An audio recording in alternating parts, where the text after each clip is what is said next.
PitchPoint with me, Mary-Jannet Leith. It's almost Easter and we're now well and truly into spring in the UK. The last couple of days have seen a kind of little heat wave in southern England at least, and I've planted a few spring flowers in my little balcony garden, which are keeping me going during these long weeks before concerts are finally allowed to take place.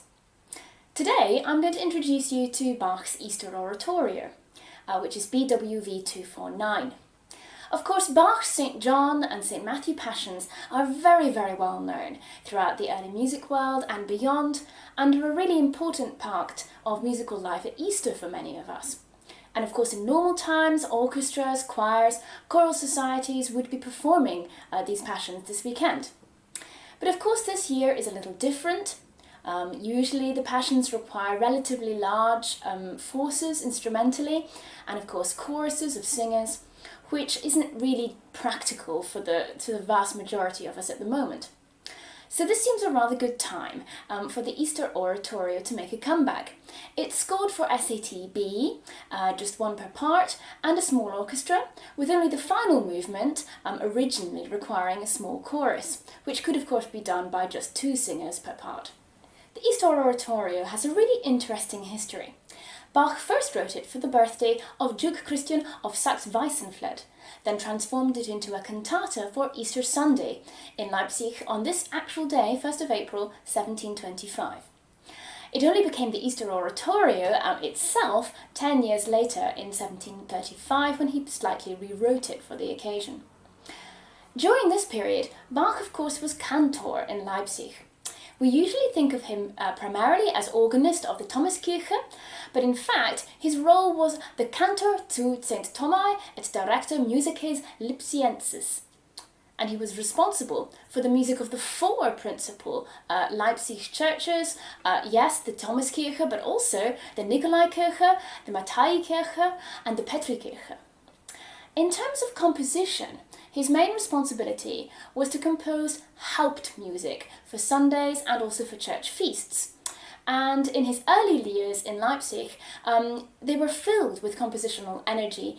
In only a few years, he wrote almost 5 cycles of music for the church year, with about 60 cantatas in each. So in fact, basically almost 300 sacred cantatas. It's quite astonishing. The Easter Oratorio is based on one of Bach's earlier secular cantatas, the Shepherd Cantata, or Entflieht, Verschwindet, Entweichet, Irrzogen. Although we often think of Handel as the main composer who kind of reused his own material, of course Bach did this as well. As well as the similarities to his earlier cantata, we can also find some similarities between the Easter Oratorio and the Sanctus in his Christmas Mass in 1724, and also to a section of his famous B minor Mass.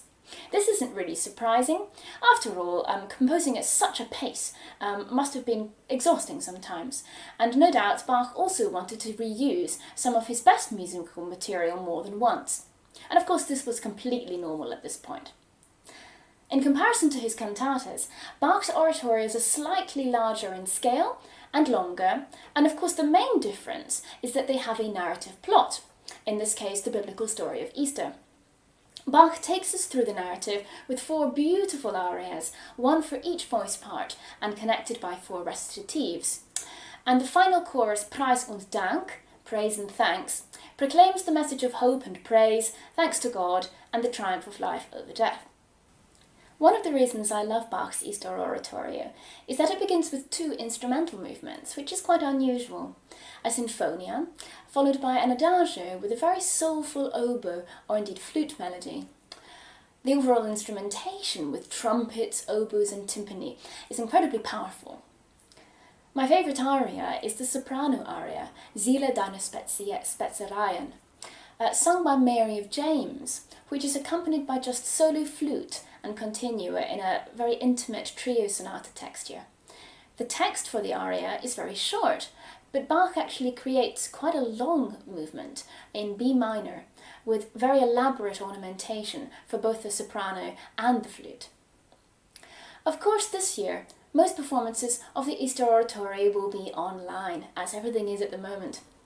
One I know of, although I'm sure there are others, is by the Oxford Baroque Soloists, which has been filmed at Christ Church Cathedral in Oxford. Several of our friends are playing and singing in this, and I'm sure it'll be absolutely brilliant. Tickets are available on demand, I think, from Easter Sunday onwards, so do have a look and see whether this might be something you fancy, something new perhaps if you haven't watched the Easter Oratorio before. So in homage to the little 2-day summer we just had in London, here's a short air by Scottish Baroque composer James Oswald. It's called The Honeysuckle, and it's from his Airs for the Summer, the first set published in 1755, and it's so joyful, it really helps me to feel a bit more positive and to look forward to better days to come. This recording is from the Temple Church in London. We recorded this a few months ago in one of those few periods when we were able to get together as a full ensemble.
So thank you for joining me today.